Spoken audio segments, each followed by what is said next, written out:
தமிழர்கள் வந்து வழிபட்டது தமிழ் முருகன், கடவுள், தமிழ் கடவுள் அப்படி இருக்கும்போது வெளிநாடுகளில் அதான் எல்லாமே உலகமே வந்து தமிழர்கள் நீங்கள் சொன்னீங்க. அப்போ அங்கெல்லாம் ஏன் தமிழ் கடவுள்கள் வந்து மறுக்கப்பட்டார்கள், கிறிஸ்தவர்கள் வருகை? அதாவது இது பெரிய சர்ச்சைக்குரிய பிரச்சனை. மக்கள் தோன்றியதும் அவர்கள் முதல் என்னன்னா நம்ம அந்த அதாவது கடவுளுடைய பரிணாம வளர்ச்சி என்று சொல்வார்கள், 10 பரிணாம வளர்ச்சி என்று சொல்வார்கள். அது தவறு. அது இறைவன் பன்றியாக தோன்ற முடியுமா? இறைவன் மச்சமாக, அதாவது மீனாக அவதாரம் எடுக்க முடியுமா? ஒரு இறைவன் வந்து புலியாக சிங்கமாக பிறப்பானா? இதுக்கு முடியும் தானே. இறைவன் என்பவன் யாராவது உருவமற்றவன். இறைவனுக்கு நீங்கள் உருவம் கொடுக்கவே முடியாது. அது ஒரு மாபெரும் ஆற்றல். இதை சொல்லுவது என்றால் தனியாக சொல்ல வேண்டும். நான் சொன்னபடி 1,30,00,000 ஆண்டுகளுக்கு முன்னரே தோன்றியது பிரபஞ்சம். இந்த பிரபஞ்சத்துக்கு ஒரு முட்டை இருக்கிறது. அந்த முட்டையின் உள்ளே ஒரு சின்ன கரு இருக்கும். நீங்கள் அதை தூக்கி சூரியனுக்கு நேராக நாம் பார்த்தால் ஊசி முனை அளவு ஒரு சின்ன கரும்புள்ளி இருப்பதை பார்க்கலாம்.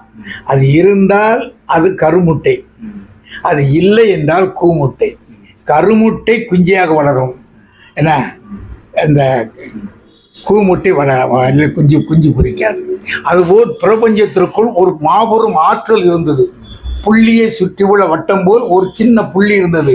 அதுதான் பிரபஞ்சத்துக்குள்ள அடங்கி இருந்த ஒன்று. அதை ஒரு உட்கரு என்ன செய்தது? அடக்கி வைத்துக் கொண்டிருந்தது, தேக்கி வைத்துக் கொண்டிருந்தது. அதை தேக்கி அந்த கரு வளர வளர வளர வளர அதை தேக்கி வைத்துக் கொண்டிருக்கிறது ஒன்று. அதை தேக்கி வைத்ததால் தான் அதை தேவன் என்று சொன்னான். அதைத்தான் வடவர்கள் தேவ என்று சொல்லுகிறார்கள். அதைத்தான் பரமபிதா என்றான் கிறிஸ்தவர்கள். அதைத்தான் பரம்பொருள் என்றான் இந்துக்கள். ஆகவே ஒரு மாபெரும் ஆற்றல், அது ஒரு சக்தி. அதற்கு நீ எப்படி உருவம் கொடுக்க முடியும்? அதை உணர முடியும், பார்க்க முடியாது. அது உன் கண்களுக்கு தென்படுவதில்லை. உருவமற்ற ஒன்றுக்கு நீ எப்படி உருவம் கொடுக்க முடியும்? ஆகவே அந்த ஆற்றலை உணரலாம். அன்பு என்று சொல்லுவதை நான் அன்பு காட்டலாம். அன்பு இப்படித்தான் இருக்கும் என்று காட்ட முடியுமா? அன்புக்கு உருவம் கொடுக்க முடியுமா? கொடுக்க முடியாது. அதே போன்றதுதான் இறைவன் அன்புமயமானவன் என்று சொன்னதுக்கு காரணம் அதுதான்.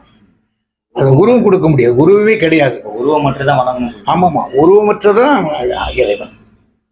சிற்ப கலைகளில் பார்க்கும்போது அந்த காலத்துலேருந்து தமிழர்களுடைய அந்த காலத்தில் என்ன பண்ணான்னா, ஆரம்ப காலத்தில் வந்து மனிதர்கள் வந்து பகுத்தறிவு பெறாத காலத்தில் வலது ஆரம்ப காலங்களில் என்ன செய்தான்னா நீர்நிலைகள் ஓரங்களில் தான் தோன்றின. முதல் உலகத்தில் வந்து பூமியில், அதாவது கிறிஸ்தவ மதத்தை வந்து என்ன பண்ணுவாங்கன்னா ஒரு விஞ்ஞான மதம் என்று சொல்வார்கள். ஏன் என்று சொன்னால் அதில் தான் அவன் என்ன சொன்னான்னா, ஆதியில் ஒரு வார்த்தை இருந்தது, அந்த வார்த்தை தேவனோடு இருந்தால், அந்த வார்த்தை தேவனாக இருந்தது. வார்த்தையாக இருந்த ஒரு எதுவும் கிடையாது, குரல் தான் இருந்தது. அந்த கடல் உருவாகின போது அதில் நீருக்கு அடியில், பூமியின் நீருக்கு அடியில் என்னது நீர் நிறைந்திருந்தது. அதில் ஆர்சியா என்கின்ற ஒரு செல் பிராணி இருந்தது.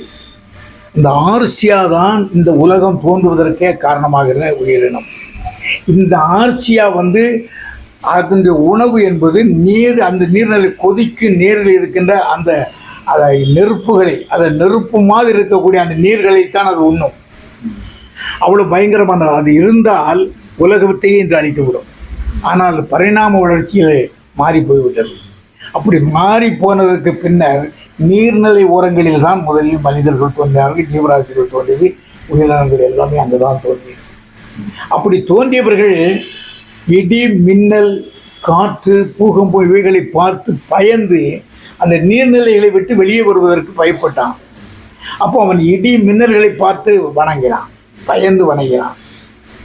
கொஞ்சம் கொஞ்சமாக அவன் வெளியே வர ஆரம்பிக்கிறான். மற்றும் அதுதான் மனிதனுடைய பரிணாம வளர்ச்சி தான், தவிர அது கடவுளுடைய வளர்ச்சி அல்ல. மீனை போல் கடல் பக்கத்திலேயே வாழ்ந்தவன், நத்தைகளையும் மீன்களையும் சாப்பிட்டு வளர்ந்தவன் அங்கிருந்து அந்த மாறி வருகிறான். அவன் மாறி வருகின்ற போது அவனுக்கு ஆமை அவதாரம் என்று பெயர் கொடுத்தான். மச்ச அவதாரம் என்று கடலே வாழ்கின்ற போது அவனுக்கு மச்ச அவதாரம். அவன் சற்று பூமிக்கு வந்து புகின்ற போது அவனுக்கு ஆமை அவதாரம் என்று பெயர்.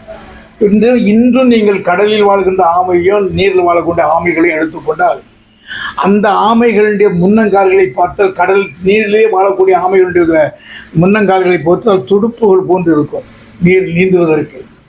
நீரிலும் நிலத்திலும் வாழ்கின்ற ஆமையினுடைய முன்னங்கால்களை பார்த்தால் முன்னங்கால்கள் வந்து யானை கால்கள் போன்றிருக்கும் ஆமைக்கு. ஆகவே அது ஒரு பரிணாம வளர்ச்சி.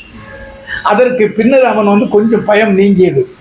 அவன் வந்து என்ன பண்ணாலும் மிருகங்கள் வந்து எப்படி அந்த கிழங்குகளை, அதாவது நத்தைகளையும் மீன்களையும் நண்டுகளையும் சாப்பிட்டு கொண்டிருந்தவரும் வந்து அந்த செடி கொடிகளுடைய இலைகளை, வேர்களை, கிழங்குகளை சாப்பிட ஆரம்பித்தான். அதை தோண்டினான். அதனால்தான் பன்றிகள் தோன்றுவது போல் அவன் தோண்டியதால் அவனை வந்து பன்றி அவதாரம் என்றான். பின்னர் இவன் பார்க்குற இப்போ கொஞ்சம் பயம் நீங்கிட்டு இவனுக்கு. நீங்கள் பார்க்குறான் மிருகங்கள் ஒரு மிருகத்தை ஒரு மிருகம் அடிக்கிறது. அப்போ அந்த மிருகங்கள் அடித்து போட்டு போன எச்சங்களை போய் இவன் சாப்பிட்டு எடுத்து தின்னு பார்த்தான். இவனுக்கு இன்னும் ஒரு மாறுபட்ட ஒரு ருசி தென்பட்டது. நாமளும் அடிக்கலாம் போது இவன் வேட்டையாட ஆரம்பித்தான். அதுதான் நரசிம்ம அவதாரம் என்றான்.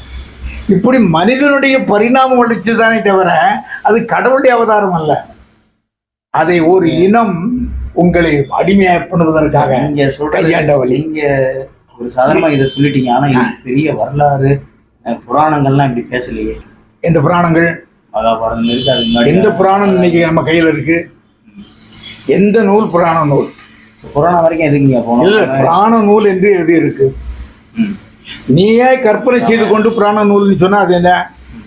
அந்த காலத்திலே, அதாவது இந்த மனித இனம், இன்றைக்கு இருக்கக்கூடிய மனித இனத்துக்கு முன்பு ராட்சதர்கள் இருந்தார்கள். அவர்களுக்கு பேசும் சக்தி கிடையாது. அவர்கள் வலிமையானவர்கள், ஆனால் மிருகத்துக்கு சமமானவர்கள். முதலில் மிருகங்களைப் போல் அவர்கள் வாழ்ந்தார்கள். அவர்களை இன்றைய நவீன யுகம் இருக்கிறதல்ல, இந்த நவீன யுகத்தை சார்ந்தவர்கள் அவர்களை 17,000 ஆண்டுகள் போராடி அவர்களை கொண்டிருக்கிறார்கள். ஒருவர் கூட கிடையாது. அதுதான் உங்கள் என்னது இதைத்தான் இன்றைய மனித வர்க்கம் இருக்கு இல்லையா, இதற்கு முன்பு அந்த பாலூட்டிகள் வளர்ந்த காலத்திலே நடைபெற்றது. இதைத்தான் புராணங்கள் வந்து சொல்லி கதை கட்டி இந்த தீபாவளி பார்த்தீங்கன்னா அசுரரை அழித்ததுனால தீபாவளியை தமிழன் கொண்டாடக்கூடாது.